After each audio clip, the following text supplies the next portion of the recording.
하나님 아버지 감사합니다. 참으로 오늘 우리가 살고 있는 이 뉴노멀 시대에 참 다음 세대를 향한 고민과 또 우리의 미래를 또 준비하고자 또 이렇게 귀한 강의를 듣게 되었습니다. 하나님께서 우리에게 허락하신 이 시간 속에서 참 많은 것 깨닫게 하시고 또 앞으로의 세대를 참으로 신앙 형성을 위해서 또 신앙 교육을 위해서 양육을 위해서 준비해 갈 때 하는 그 모든 것들을 준비하는데 좋은 지침과 또 가르침이 있는 시간 되게 주옵소서. 주의 성령께서 우리 가운데 귀한 은혜를 베풀어 주시고 또 특별히 강의를 하시는 김도일 교수님 그의 삶과 그의 믿음과 그의 비전이 오늘 우리에게 흘러오는 귀한 역사가 있게 해 주옵소서. 참여하는 모든 교사들 외에도 주의 은총으로 부어 주옵소서. 예수님 이름으로 기도합니다. 아멘. 아멘. 감사합니다. 오늘 우리 신양교회 우리 교사들 또 지도자들 같이 모여서 이제 공부하는 시간인데요. 여러분들에게 도움이 되는 시간이 되기를 바라고요. 무엇보다 아무도 예측할 수 없는 이런 급변하는 시대에 어떻게 영원히 변하지 않는 하나님의 말씀과 또 사랑을 잘 전할 수 있을까? 늘 대전제는 복음의 내용 또 정신은 늘 동일하고 또 끝까지 가는 거지만 복음을 담아서 전달하는 그릇 또 전달하는 방법은 한없이 또 끊임없이 변화를 모색해야 된다는 것이죠. 그래서 자칫 잘못하면 우리는 그 몇천 년 전에 이제 그 쓰여졌고 또 정경으로 인정된 그 AD 그 예수님이 돌아가신 이후에 한 200년, 300년 안에 이제 그 정경들이 정해져서 오늘날 66권의 성경으로 우리가 갖고 있잖아요.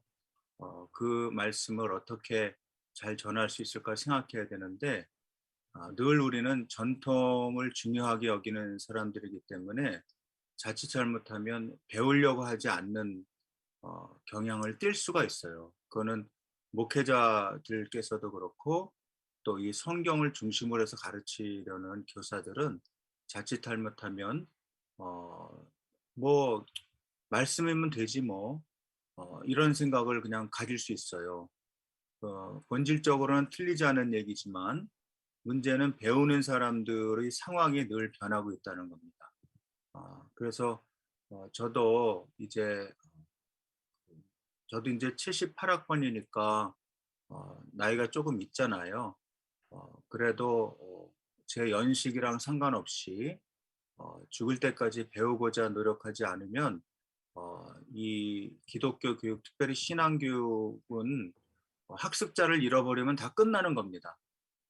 아무리 좋은 훌륭한 목회자가 계시고 또 교사가 있다고 해도 학습자들이 외면해버리면 사역이고 뭐고 다 끝나는 거예요.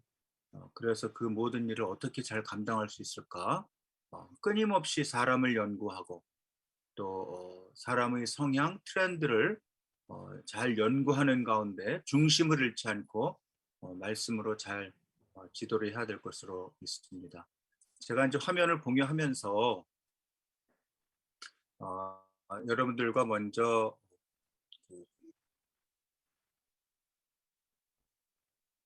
영상을 하나 좀 볼까 했었는데요. 잠깐만요. 어제 제가 이게 잘 되나 해가지고서 우리 목사님이랑 한번 시험을 해봤는데 어젯밤에는 굉장히 잘 됐어요. 근데 또 이런 일들은 막상 실현할 때 잘 안 되는 경우도 있어요. 혹시 동영상이 지금 유선으로 제가 하는데요. 한 500메가바이트 정도 속도로 가는 그 기가 인터넷으로 하는데 잘 안 되면 바로 소리가 안 들린다. 버벅된다. 뭐 이것을 그냥 참지 말고 얘기를 해서 바로바로 고칠 수 있도록 그렇게 얘기를 해주세요.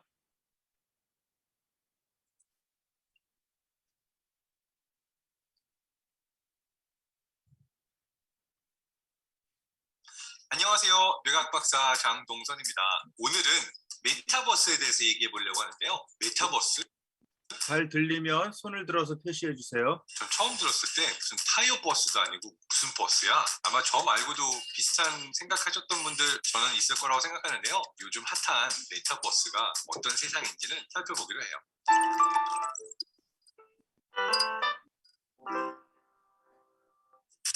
메타버스라는 개념은 언제 가장 먼저 등장했을까요? 1992년도에 나온 스노우 크러쉬라는 소설이 있는데 거기에서 피자 배달원인 주인공이 진짜 세상과 가상 세계를 왔다 갔다 하는 이야기를 하면서 가상의 세계를 메타버스라고 불렀습니다. 자, 메타버스가 뭘까요? 메타버스란 말은 메타, 초월을 의미하고 유니버스, 세상을 의미하고 초월 세계, 이걸 메타버스라고 그러는데요. 지금 내가 살고 있는 이 세상 위에 중첩되어 있는 세상이라는 거예요. 우리 실제로 이런 게임들을 경험해봤죠. 포켓몬고 한동안 사람들이 막 미친 듯이 돌아다니면서 서로 부딪히기도 하고 막 실제 세상에서도 게임 속 세상하고 합쳐져가지고 놀았잖아요. 그러니까 이런 것들이 어떻게 보면 메타버스의 대표적인 예라고 할 수가 있는 거죠. 레디 플레이어 원이라든지 아바타, 가장 뭐 레전드죠. 매트릭스 같은 이 모든 영화 속에 등장하는 또 다른 세상, 메타버스의 하나라고 볼 수가 있습니다. 근데 영화 속에서는 이게 다 뭉뚱그려져서 메타버스라고 불리고 있고 실제로 메타버스는 다양한 형태로 분류가 되기도 하는데요. 크게는 4가지로 분류를 합니다.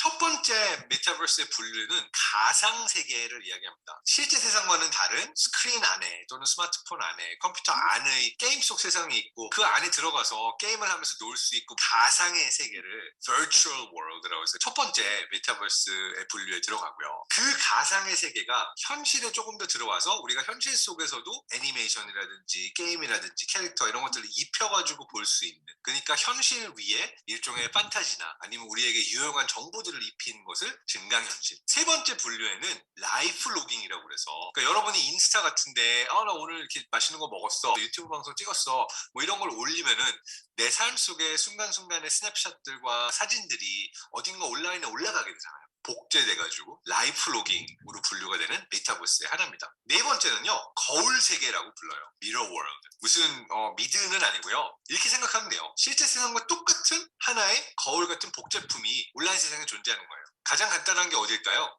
내비게이션이나 구글 맵, 네이버 맵, 뭐 카카오 맵 보면은 우리 실제 세상 속에 있는 건물들과 도로들이 다 온라인상의 일종의 미니어처 복제품으로 들어가 있잖아요. 이런 것들은 이제 거울 세계라고 부르는 거죠. 그러니까 잘 생각해 보면은 우리는 이미 메타버스의 세상 속에 살고 있는 거예요. 내가 하루하루 동안 했던 거를 다양한 SNS에 올라가면은 라이프 로깅의 메타버스에 들어간 거고, 게임 속 세상에 있을 때는 가상 세계 속에 있는 거고, 뭐 맵을 켜거나 내비게이션을 켜가지고 하는 거는 거울 세계 속의 메타버스에 살고 있는 거고, 어떤 판타지나 스토리를 입히게 되면은 증강현실이 되는 거죠. 그래서 메타버스 안에는 이 4가지, 증강, 가상, 거울, 라이프 로깅, 이 4가지가 다 메타버스에 해당이 된다고 나와요. 그렇다면 여기서 질문, 대체 메타버스를 왜 알아야 되는데, 무슨 버스인지 모르겠는데 메타버스라는 게 왜 이렇게 핫한데?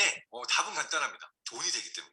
엄청나게 많은 돈이 메타버스 속에 흘러들고 있는데 이게 바로 코로나19 때문에 가속화가 됐어요. 코로나19 때문에 전 세계 사람들이 격리되거나 다른 사람들을 만날 수가 없었잖아요. 그러면 아티스트들이나 아니면은 사람들을 만나야 되는 사람들은 어떤 형태로 공연을 합니까? 고민을 하다가 가상현실 속에서, 게임 속 세상 속에서 내가 뮤직비디오를 공개하고 내 콘서트를 하고 이러한 것들을 시도를 했었거든요. 대표적인 예가 에픽게임즈에서 낸 포트나이트라는 게임에서 방탄소년단이 파티로열이라는 기능을 통해서 실제 세상을 복사해 놓은 것 같은 메타버스 속에서 자기들의 뮤직비디오를 선보이고 엄마 나 지금 강의 듣는 중이야. 즐겼고요. 유명 래퍼인 트래비스 스콧 같은 경우도 지난 4월에 메타버스에서 공연을 했어요. 그런데 몇 명의 사람들이 이 공연에 왔냐면 1230만 명이 왔습니다. 그 한 번의 공연으로 200억 원이 되는 돈을 벌었다고 해요. 어떤 콘서트 홀에 1230만 명을 모아놓고 콘서트를 할 수 있어요. 그러니까 한 번에 200억 원을 버는 것도 1000만 명이 넘는 사람들이 한 장소에서 콘서트를 즐기는 것도 어려웠을 텐데 메타버스에서는 이게 가능해진 거죠. 지금 사람들이 이렇게 메타버스에 많은 관심을 가지게 된 이유입니다. 또 다른 건요, 초등학생들의 경우에는 미국에서 로블록스라는 게임을 엄청나게 즐기고 있어요. 우리 때는 레고를 즐겼잖아요. 로블록스는 온라인 세상에서 내가 나만의 놀 수 있는 세상을 마치 레고 블록을 쌓듯이 구성을 해놓고 거기 가서 친구들도 만나고 즐기고 이 모든 것들이 온라인과 오프라인 구분 없이 이루어질 수 있어서 정말 초등학생들한테는 메타버스라는 게 뭐 대단한 새로운 혁신적인 개념이 아니라 가장 재밌게 놀 수 있는 하나의 수단이 됐다고 할 수 있는 거죠. 이게 미래학자들이 자주 하는 얘기 중에 하나가 내가 태어나기 전에 있었던 기술적인 혁신은 그게 아무리 엄청난 거든 그냥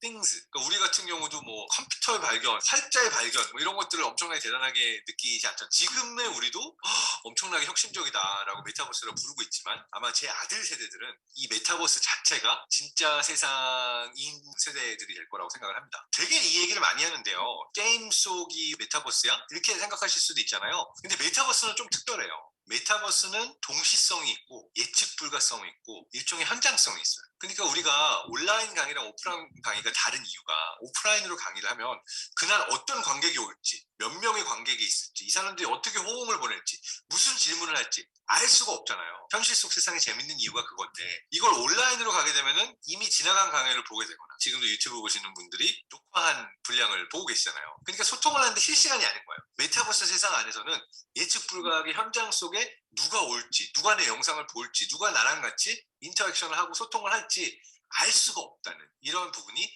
메타버스를 흥미진진하게 만드는 요인 중에 하나라고 할 수가 있겠습니다. 또 하나는 내가 게임을 하다가 일어나는 어떤 일들이 그 순간 내가 잡지 못하면 그냥 사라져버리는 거고 그 이벤트는 없어지게 되는 거고 그래서 우리가 요즘 FOMO라고 그러죠. Fear of Missing Out. 뭔가 놓치기 싫어하는 요즘 세대의 특성.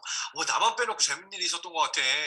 뭐야 나도 그거 하고 싶어 라고 이 느낌 있잖아요. 이 포모 그러한 것들을 또 자극하는 것이 메타버스라고 할 수가 있어요. 그래서 단순히 디지털, 온라인, 비대면 이게 메타버스가 아니라 사람과 사람이 만나고 연결될 수 있고 어떤 재밌는 일을 벌일지 모르는 그러한 세상이 메타버스의 세상이다. 자, 근데 저는 뇌과학을 전공했고 뇌과학자의 입장에서 메타버스는 그렇다면 무엇일까? 메타버스가 단어와 개념으로 생긴 건 최근이지만 사실은 우리 뇌가 이미 메타버스 속을 살고 있었어요. 그 이유는 뭐냐면 뇌의 입장에 있어서는 이 진짜 세상이 이 유니버스가 가상현실하고 똑같아요. 왜? 이거를 뮬러의 법칙이라고도 하는데요. 우리가 보는 게 뭐예요? 빛이 망막에서 전기 신호가 돼서 뇌로 전달이 되죠. 듣는 게 뭐예요? 음파가 고막에 닿아서 진동이 전기 신호로 변환돼서 뇌로 전달이 되는 거죠. 바깥 세상을 경험할 수 있는 모든 감각들이 뇌에서는 그냥 똑같은 형태의 전기 신호로 전달이 돼요. 작곡가 스크리아빈 같은 경우는 공감각자라고 하는데 음악을 들으면은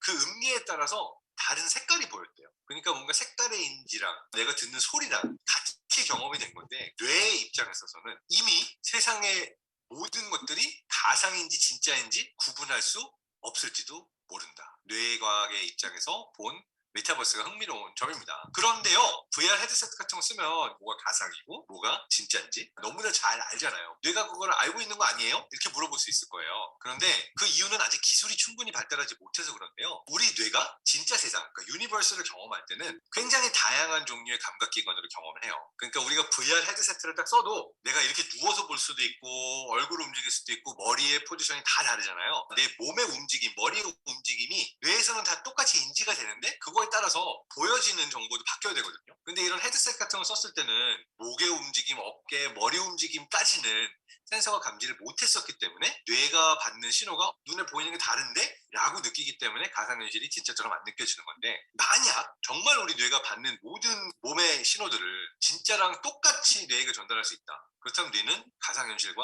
진짜 세상을 구분하지 못할 겁니다.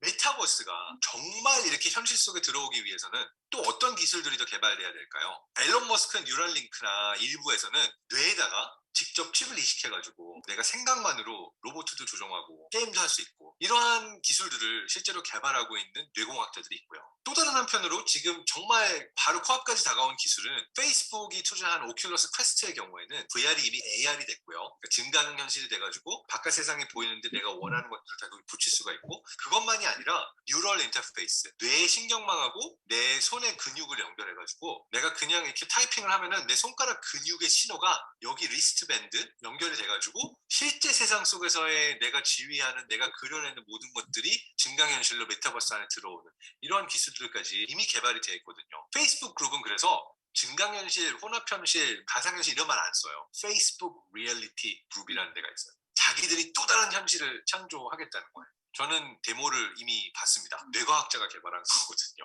여기 말고도 이런 기술들이 굉장히 많이 개발되고 있어서 제 예측으로는 앞으로 한 3년에서 5년 안에 여러분은 굉장히 재밌는 세상을 보실 거라고 감히 장담해 봅니다. 어떤 근거로 장담하냐고요? 우리가 가상현실과 증강현실 얘기는 많이 했지만 이 기술이 아직까지는 우리 앞에 다가오지 않았다라고 생각하시는 분들이 많은데, 우리가 2007년도에 아이폰이 출시가 되면서 스마트폰의 세상이 왔잖아요. 최근에 나온 오큘러스 퀘스트 2가 1년도 안 돼가지고 100만 대 팔렸어요. 예전에 아이폰이 보여주던 돌풍 같은 그런 변화가 지금 가상현실과 증강현실의 세상에서는 일어나고 있다. 그래서 앞으로 얼마나 많은 재밌는 기술들이 나올지 기대가 되는데요. 메타버스를 저도 배워나가는 중인데요.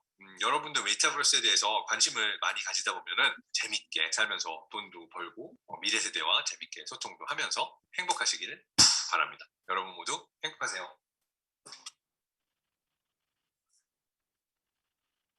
아주 강의를 잘하죠. 잘하시네요.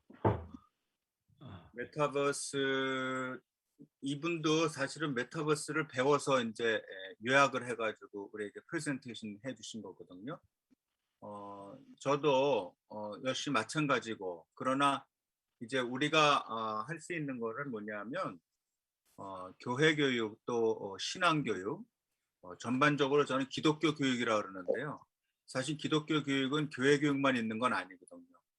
가정 교육, 또 교회 교육, 또 사회 교육, 또 전체 지구촌을 대상으로 하는 상황으로 하는, 환경으로 하는 그런 교육이 있거든요.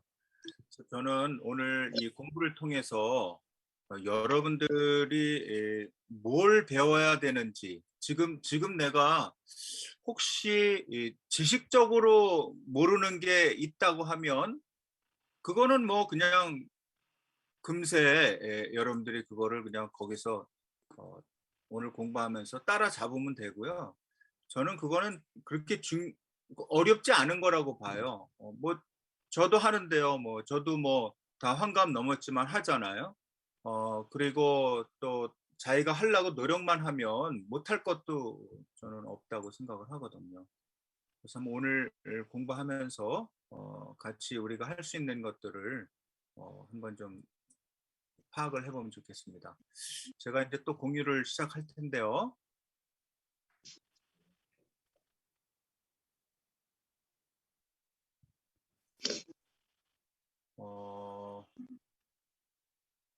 뭐를 열려고 그랬지? 예. 혹시 제 슬라이드 보이시나요? 네, 보입니다. 네네네. 오늘 신양교회 교육 지도자를 위한 세미나인데요. 큰 제목은 뉴 노멀 시대 다음 세대 신앙 성장을 위한 플랫폼, 이렇게 잡았습니다. 이 프로젝트는 여러분과 제가 속해 있는 대한예수교 장로회 통합 측의 총회 세대별 위원회라는 것을 이제 만들고요. 그 안에서 저는 다음 세대를 맡았어요. 0세에서부터 이제 대학생 청년 시대까지, 그 세대까지, 그리고 그다음에 다른 분도 이제 또 뭐 3040, 뭐 4050, 그다음에 노인 세대까지 이렇게 맡아서 했는데요. 뉴 노멀 시대라는 얘기를 제목에 넣었습니다. 뉴 노멀이라는 거는, 노멀이라는 건 보통이란 뜻이잖아요. 일상이란 뜻이잖아요. 그러니까 새로운 일상이 되고, 다음 세대는, 제가 말하는 다음 세대는 아동에서 청년까지고, 플랫폼이라고 하는 것은 여러분들 이제 기차역에 가면, 뭐 용산역이나 서울역 같은 데 가면 이렇게 사람들이 뭐 표도 사기도 하고, 거기서 뭐 악수하고 뭐 포옹하고 헤어지기도 하고 만나기도 하고, 또 어떤 사람 거기서 이제 상행위를 하기도 하잖아요. 뭐 물건을 주고 받기도 하고 하는, 우리가 말하는 플랫폼이라고 하는 것은 생각 대합실이라고 저는 명명을 했어요.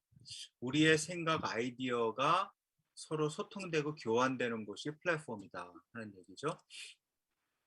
그래서 먼저 설문조사를 했는데요.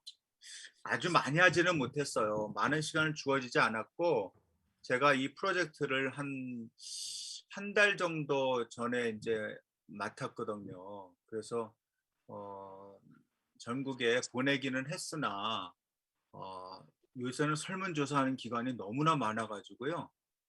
결국은 이제 잘 아는 목회자들 또 교수님들을 통해서 이제 조사를 했던 것이죠. 그래서 구글 설문지를 통해서 했는데 351명이 응답해 주었습니다. 전국에 있는 교단을 초월한 목회자 또는 교사들에게 이 설문을 돌렸습니다. 방법은 이제 SPSS 28.0이라는 것으로 했습니다. 그래서 설문조사를 하고 나니까 그 결과가 나왔는데요. 이제 다음 세대와 함께 교사가 감소하고 있다는 그런 결론을 얻었어요. 작년 출석 100명 미만 교회에서는 재적이 큰 변화가 없고 또 100명 이상 규모에 비해서 상대적으로 높았으며 작년 출석이 500명 이상 교회의 경우에 교회 학교가 증가하거나 20% 감소하는 사례가 다른 규모에 비해서 높게 나왔다 하는 겁니다. 교회 학교 봉사자의 수는 외면적으로는 20%가 미만했고 감소한 수치가 33.9, 20% 이상 감소한 수치가 14.8로 나타나고 있으나 그러니까 교사가 많이 줄었다는 거죠. 근데 사실 뭐 그 봉사자 수를 예측하는 것이 쉽지 않습니다. 지금은 아직까지는 우리가 인 코로나인데 이제 2차 접종까지 한 50%가 지금 넘어가고 있고 정부에서 질본에서 얘기하기로는 10월 말까지 거의 70% 입국하는 사람들이 코로나 백신 접종을 이제 완료하게 되면 지금 소상공인들 또 우리나라 전체적으로 지금 너무나 사업들이 어려워지고 있기 때문에 위드 코로나로 갈 수밖에 없는 상황이 될 것 같은데요. 그때부터 이제 중증 환자를 중심으로 이제 발표를 하겠다는 거죠. 지금은 뭐 하루에 2,000명 나왔어요, 3,000명 나왔어요 그러면서 사실 불안하잖아요. 저도 그냥 아침 저녁으로 우리 동네에 이제 공원에서 걷고 있는데 거의 한 95% 이상의 어른들도 다 마스크를 쓰는 것 같아요. 근데 막 걸으면서 때로는 뛰면서 마스크를 쓰고 하니까 굉장히 힘들더라고요. 이거 좀 빨리 벗고 싶은데 겁이 나서 벗지를 못하고 또 어쩌면 내가 잠재적인 환자일지도 모르기 때문에 다른 사람들에게 누를 끼칠 수가 없어서 벗지 못하고 하는 여러 가지 지금 상황에 있는 것 같아요. 지금 상황이 이렇게 변하고 있다는 거, 또 특별히 교사가 또 다음 세대와 함께 감사하고 있다는 것을 우리가 뭐 느끼고 있지만 설문조사를 해보니까 확인이 되는 것 같습니다. 두 번째 포인트는 다음 세대와 소통이 더욱 필요하다는 그런 우리가 다 느끼고 있지만 코로나 이후에 교회 학교에서 또 학교에서 일하시는 교사들이 소통을 열심히 잘 하고 있는데 월 1회만 소통하는 경우도 많고 또 연락이 두절된 경우도 적지 않아서 심히 우려되는 상황입니다. 사실 화면으로 보면서 하기 때문에 이런 일들은 우리가 예상을 할 수 있었죠. 세 번째 포인트입니다. 코로나19 교육 현장에는 위기, 인식 전환에는 기회가 된다는 것이죠. 사실 어떻게 보면 우리나라 교회 학교는 그동안 지속적으로 줄어들고 있었습니다. 그리고 많은 경우에 교회 학교 자체가 없어지는 경우도 많고 교회 학교가 있어도 인원이 심각하게 줄어들어서 교회 학교를 유지하기가 각 반별로 또는 나이별로 유지하는 것이 쉽지 않았던 것이죠. 그래서 제가 이제 아는 그 한 교회 목사님은 저 한남동에 계시는 분인데 1학년, 2학년 있고 3학년이 없고 또 4학년 있고 또 5학년이 없고 또 6학년은 뭐 한두 명밖에 없고 그다음에 중학생에서 중1은 있는데 중2가 없고 뭐 고2가 있는데 고3은 없고 이렇게 다 이빨이 듬성듬성 빠진 식으로 이렇게 교회 학교가 형성되는 경우가 많이 있더라는 거예요. 그래서 어떻게 이 위기를 극복할까 하면서 그 목사님은 이렇게 학년별로 교회 학교를 만들지 않고 아예 수직으로 잘라서 청년 중에 신앙생활 오래 하고 또 생명력이 있는 분들이 이제 지도자를 리더를 맡고 그러니까 수직으로 자른 거예요. 그 청년 반에 고등학생, 중학생, 초등학생 이렇게 집어넣은 거예요. 그래서 그거를 이제 마치 목장하는 식으로 소그룹으로 나눴더니 교회에 새로운 활기가 일어나기 시작했대요. 그래서 그 새로운 그 가능성을 봤는데요. 이전에는 뭐 형이고 동생이고 서로 관심도 없고 그냥 또 학년이 높아지면 위에 올라가서 가오잡고 그랬는데 그게 아니고 이제는 자기 반에 속해 있고 그 청년이 선생님이 되니까 리더가 되니까 그 아우들을 이렇게 챙기면서 자기가 그렇게 연락을 하고 해서 새롭게 교회 학교가 지금 살아나고 있다는 얘기도 듣고 있습니다. 확실히 교육 현장에는 위기인 것 같아요. 특별히 저출산 이제 노령화 시대가 현실화됐잖아요. 그러다 보니까 아무래도 코로나19가 그 위기 상황을 가속시키는 것 같습니다. 그럼에도 불구하고 인식 전환엔 또 기회가 되기도 한다는 것입니다. 이전까지만 해도 비대면 교육에 대해서 크게 그 어떤 가치를 부여하지 않았고 필요가 없었으니까요. 그리고 사람들은 교회 문을 열어놓으면 교육관 문을 열어놓으면 거기에 학생들도 오고 어른들도 오고 자연스럽게 대면 교육이 됐었는데 이제는 뭐 정부에서도 제재를 하고 또 우리가 건강 이유로 또 이제 교회를 또 못 오게 되는 경우가 많이 있어서 이제는 교회 학교가 안방으로 들어갔다 그렇게 생각하면 됩니다. 교회 학교가 안방으로 들어갔는데 그러면 안방에서 끝날 것이냐? 그렇진 않다. 이제 다시 안방과 또는 거실과 교회 학교, 교회의 그 교회 학교가 협력하는 시대가 지금 오고 있는데 인식 전환에 많은 어떤 그 기회를 부여하는 것 같습니다. 특별히 아까 메타버스에 관한 그 영상도 보셨잖아요. 저는 얼마 전에 한 2년 전인가요? 아람브라 궁전의 추억이라는 드라마를 봤는데요.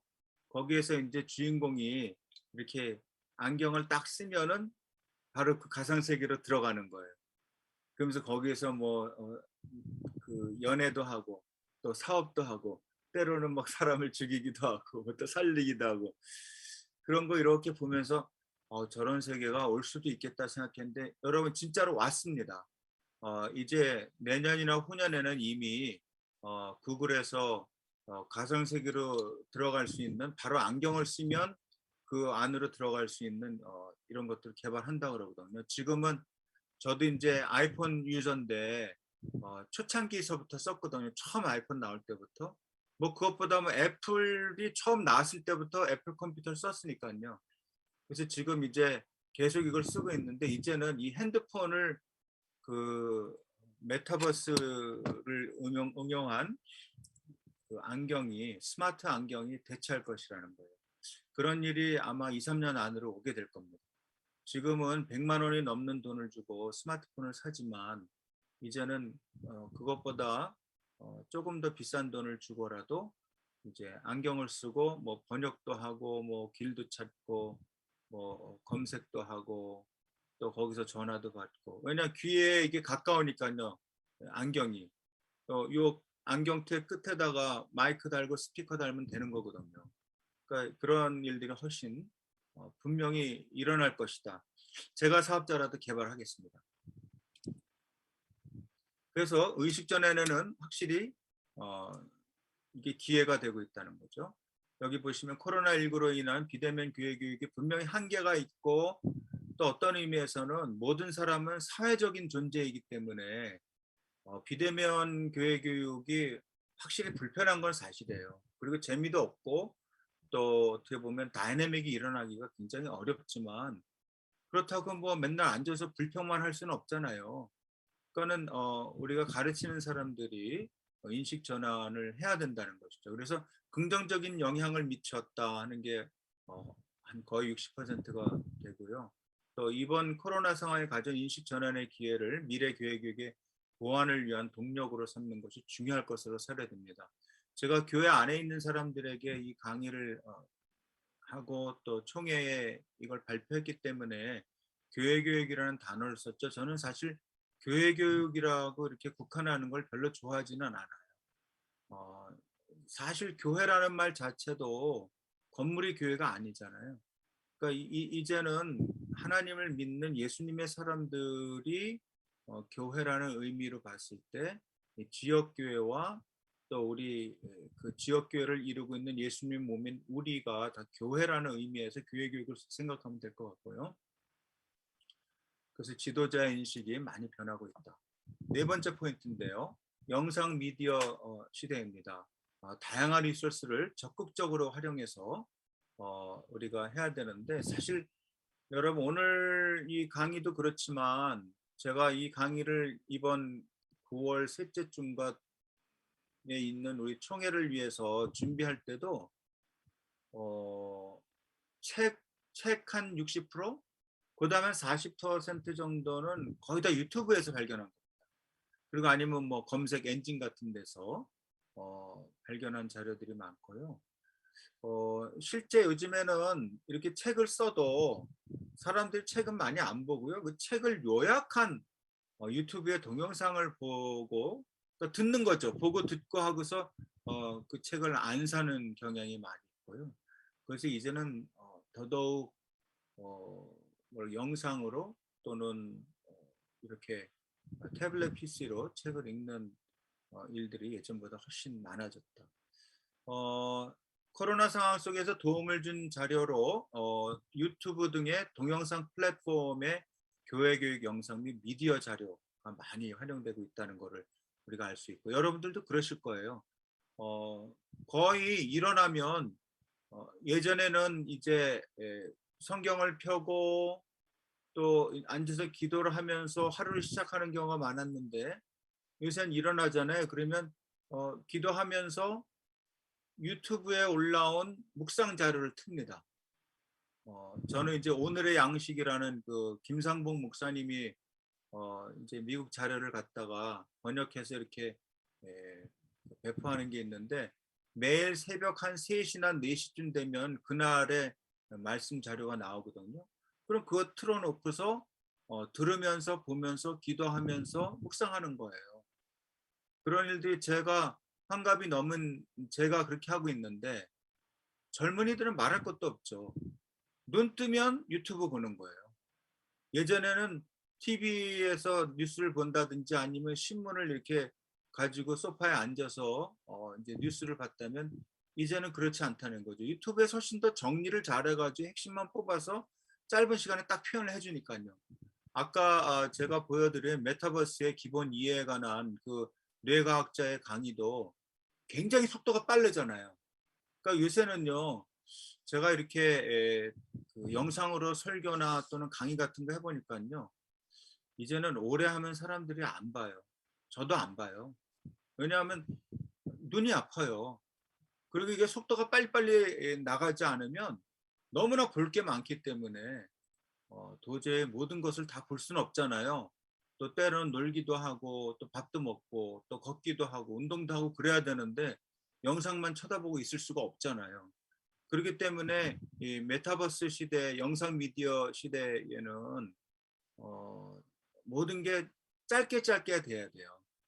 그러니까 옛날에는 별로 할 일이 없으니까 또 한가하니까 찬송가도 1절부터 4절까지 있고 똑같은 후렴 계속 반복하고 그랬잖아요. 저는 이제는 한 2절까지만 있어야 된다고 생각을 해요.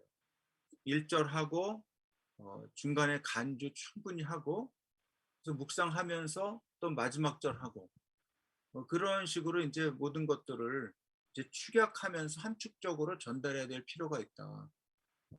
예전과는 이제는 영상 미디어 시대는 확실히 리소스 사용에 있어서 지혜롭게 하지 않으면 우리 다음 세대, 우리 학습자들, 또 우리 교회를 이끌어갈 다음 세대 주인공들을 잃어버릴 수 있다는 것입니다. 이거는 뭐 걔네들을 바꿔야지 우리가 시스템을 바꿔 이렇게 얘기하는 사람은 이미 끝난 사람이에요. 우리가 바뀌어야 됩니다. 이 다음 세대 교육의 철칙은 뭐냐 하면, 가르치는 사람이 변해야 된다. 왜냐하면 그 다음 세대는 이미 변해 있어요. 변할 것도 없어요. 그들은 그 세대에서 태어나서 살아나가고 있기 때문에 우리가 보통 말하는 그 Z세대, Z세대라는 사람들은 그렇잖아요. 제가 지금 손주가 셋이 있는데 이제 하나는 돌이고 그다음에 4살, 그다음에 8살 그러거든요. 근데 얘네들은 아예 메타버스 시대 세대예요. 태어나면서부터 영상을 보면서 미디어를 만들고 그런 것들을 작동하면서 살아오기 때문에 그들은 변할 필요가 없어요. 우리가 변해야지. 우리가 그들의 필요를 채워줄 수 있어야 되고, 물론 그러면 우리가 맨날 걔네들 필요만 채워주고 기저귀 쫓아다니다가 우리 인생 다 가는 거냐? 그렇지는 않습니다. 우리가 선택적으로 해야 된다. 그래서 오늘날의 교사들의 최고 그 능력은 뭐냐면 리터러시의 능력입니다.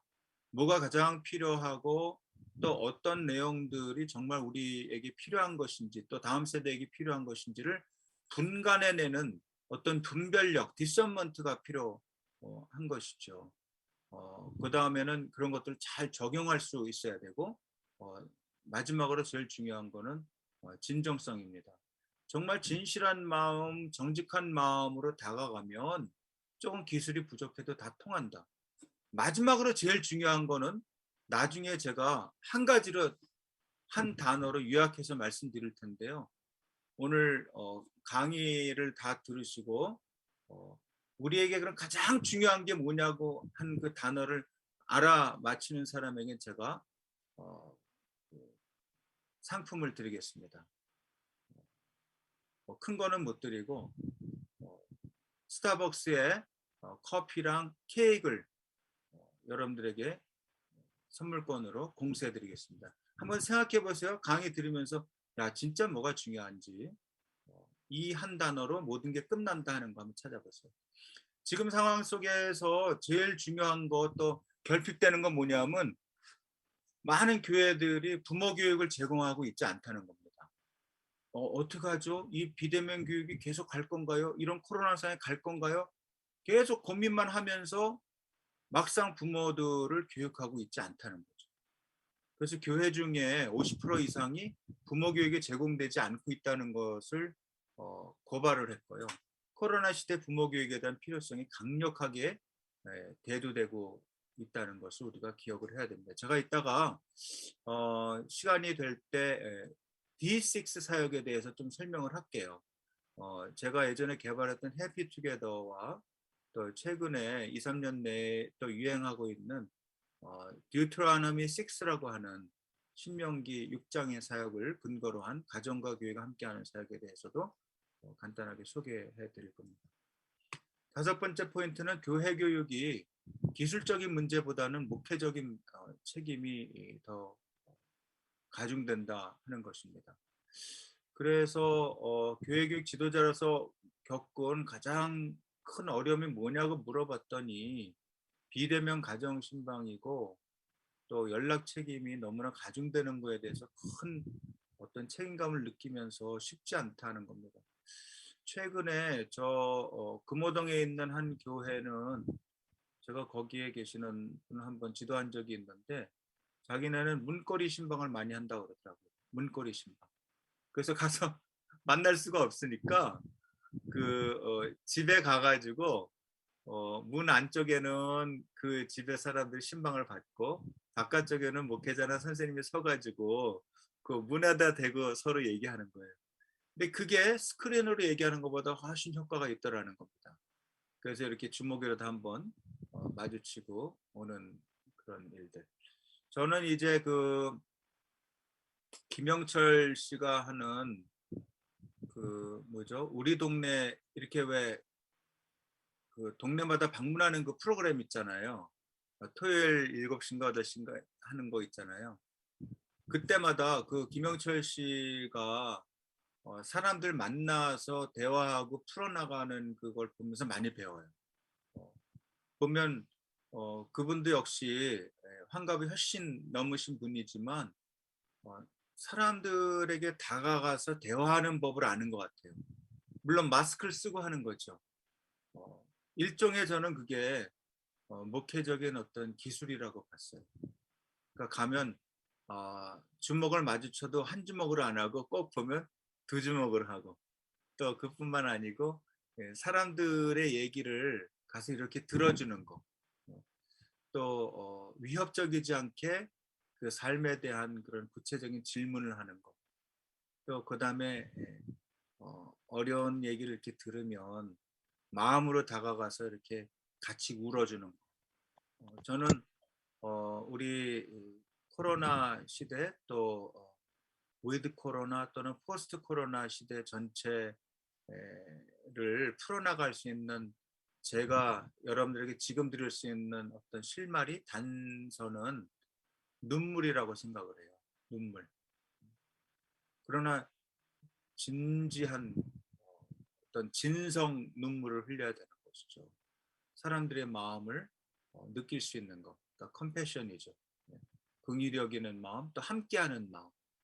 나도 당신과 같은 배를 타고 있습니다 하는 얘기들이죠. 코로나 이후에 회복이 지금 좀 어려울 것으로 사람들이 예상을 하는데요. 지금 예배를 이제 현장으로 많이 안 오고 이제 스크린으로 예배드리고 하는 이런 것들이 사실은 그렇지 않아도 교회에 오는 게 좀 지겹고 너무 예배가 지루하고 이런 느낌을 평소에 가지고 있던 사람들에게는 이 코로나가 얼마나 절호의 찬스인지 몰라요. 그러니까 어떻게 보면 이 코로나19는 모든 교사와 목회자들에게 정신을 차리라는 하나의 웨이크업 콜인 것 같아요. 저도 그런 거 많이 느껴요. 야, 그동안 내가 너무 말이 많았구나. 내가 너무 오래 가르쳤구나. 아니면 내가 그 학습자 입장에서 맨날 생각하라고 다른 사람한테 얘기하면서도 나는 막상 어떻게 보면 내가 만족이 안 돼서 또 이 정도는 해야 되지 않나 하는 그런 당위성 때문에 학습자의 필요를 많이 무시한 것이 있지 않았나 하는 반성을 했습니다. 이거는 뭐 다 아는 얘기니까요. 포인트 7인데요. 교회 가정 연계가 선택이 아닌 필수라는 그 응답을 사람들이 많이 했습니다. 그래서 담임 목사님들은 거의 65%가 이렇게 응답하셨고요. 또 다음 세대 목회자, 그러니까 전도사님들, 또 부목사님들, 또 평신도 지도자들도 거의 50% 육박하는 사람들이 그렇게 얘기했고요. 또 놀라운 거는 어린이 청소년에 대한 거, 미래시대에 대한 거, 온오프 성경 공부에 대한 거 이런 모든 것들이 지금 다 우리에게 필요한 교회와 가정이 연계해서 연대 사역을 해야 되는 필요성을 얘기한 설문 조사라고 볼 수 있습니다. 8번째 포인트는요. 회복은 예배가 필요하고 예배에서 회복이 돼야 되고 그다음에 교회와 가정이 또 공동체에서 시작해야 된다. 실제 저도 요즘에 이제 집에서 이 스크린으로 예배드리는 경우가 많이 있거든요. 그런데 아무래도 소파에 앉아서 예배드리다 보면 제가 목사임에도 불구하고 꼬박꼬박 조는 경우가 많아요. 그래서 얼마나 성도들이 많이 졸까 하는 생각을 제가 하게 됐는데요. 만나서 설교하고 예배드리는 게 너무나 좋은 것이죠. 그러나 지금 상황이 잘 안 되니까 어쩔 수 없이 그렇게 되는 경우가 있잖아요. 그러니까 교회와 가정이 연계하고 또 친교 공동체성이 다시 회복돼야 되겠는데 메타버스 시대에는 두 가지 양면을 다 가지고 있는 것 같아요. 여기 또 나오죠. 실시간 온라인 예배를 지금 드리는 사람들이 많이 있다고 지금 얘기하고 있고 또 그 다음에 어떤 사람들은 이런 그 온라인으로 드리는 스크린으로 제공하는 것이 필요하다고 하는 사람들이 있고 또 필요 없다고 얘기하는 사람들도 좀 있는 것 같습니다. 설문 분석을 이제 전체적으로 종합을 해보면요. 결국은 그래서 하이플렉스 온라인 교육으로 방향 전환이 돼야 된다고 생각을 했어요. 이제 10월이 끝나면 11월이 오게 되면 아마 우리 예배드리는 사람들의 명수도 아마 지금보다 1배 반이나 2배로 늘어날 거예요. 그렇게 되면 우리 신약교회 같은 경우에는 거의 구애를 받지 않을 겁니다. 이제 1부와 2부 예배를 적절히 잘 이제 사람을 분산만 할 수 있다면 큰 어려움이 없을 것이다. 하이플렉스라는 건 뭐냐 하면 대면과 비대면을 함께 부르는 얘기거든요. 그 단어거든요. 그래서 온라인 오프라인이 아닌 온라인으로 해야 된다. 이번 기회에 비대면으로 교육하는 거에 여러분들이 익숙해지셔야 됩니다. 어차피 일로 다 가는 거예요. 일로 가는 거고, 그러나 오프라인의 강점, 또 사람들이 만나서 서로 이렇게 땀 냄새를 느끼면서 공부하는 것에 대한 필요도 사라지지 않을 거예요. 그러므로 이제는 온과 오프를 융합해서 하는 교회 교육 또는 신앙 교육에 대한 여러분들이 기술을 또는 이거에 대한 철학을 가지시고 하셔야 된다. 연세가 조금 드신 분들은 아유 너무 힘들어 죽겠다. 빨리 오프라인으로 가서 대면 예배 드리고 대면 교육하면 너무 좋겠어요. 난 너무 이 컴퓨터라는 거 힘들어 죽겠어요. 난 안 할래요. 이렇게 얘기해서는 안 된다는 거예요. 어차피 우리 이제 비대면 교육도 자리를 잡았고 앞으로 더 비대면 교육 시장이 이 교육 환경이 더 확대가 될 것은 비전문가라도 금세 알 수 있습니다. 또 총회 차원에서의 지원과 전문가 그룹의 연대가 필요하고요. 그다음에 감동을 줄 수 있는 신방 프로그램의 개발이 중요합니다. 아까 같이 뭐 문거리 신방이랄지 또는 아이들을 이렇게 깜짝 신방하는 거 있잖아요. 내가 언제 너 찾아갈게 이게 아니고 아이들이랑 이제 평소에 정말 친구가 되면 이 모든 것들은 해결할 수 있다고 봐요. 제가 무슨 요새 저는 요새 안식년이기 때문에 비교적 TV를 많이 보는 편인데요.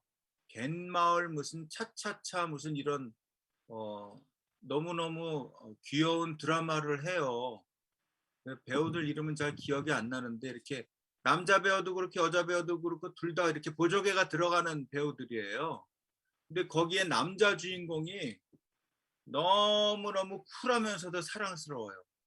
이 사람 보면 자기가 사랑하는 사람들, 마을 사람들, 또 노약자, 또 필요를 가지고 있는 마을 사람들을 이렇게 찾아다니면서 티내지 않고 자연스럽게 마을 속에서 녹아 들어가서 그 사람들과 함께 살아가는 모습을 보여주는 거예요. 나는 어떻게 드라마를 그렇게 잘 만들 수 있을까?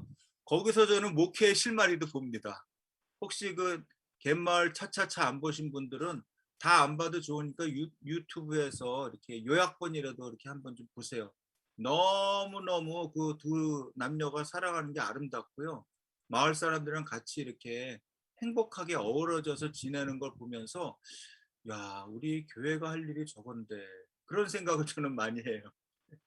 그래서는 모든 게 온라인에 다 있어요. 활용만 하면 되는 거거든.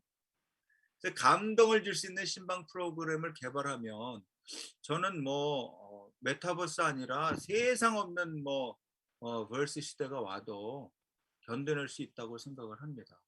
오히려 이 시대는 어떻게 보면 우리의 사역의 여러 가지 그 국면을 어떻게 보면 그 반경을 더 넓혀주는 그런 시대가 되었다고도 생각할 수 있겠습니다. 코로나 시대에 맞는 어떤 교육과 또 전문 커리큘럼도 필요하겠고 강사도 많이 필요하겠고요. 아까 같이 그런 뇌과학과 연계시켜서 산뜻하게 강의할 수 있는 그런 사람들이 많이 필요한 것이 사실입니다. 5번째, 교회와 가정 연계 신앙교육의 다각적 개발 및 보급도 필요하겠습니다.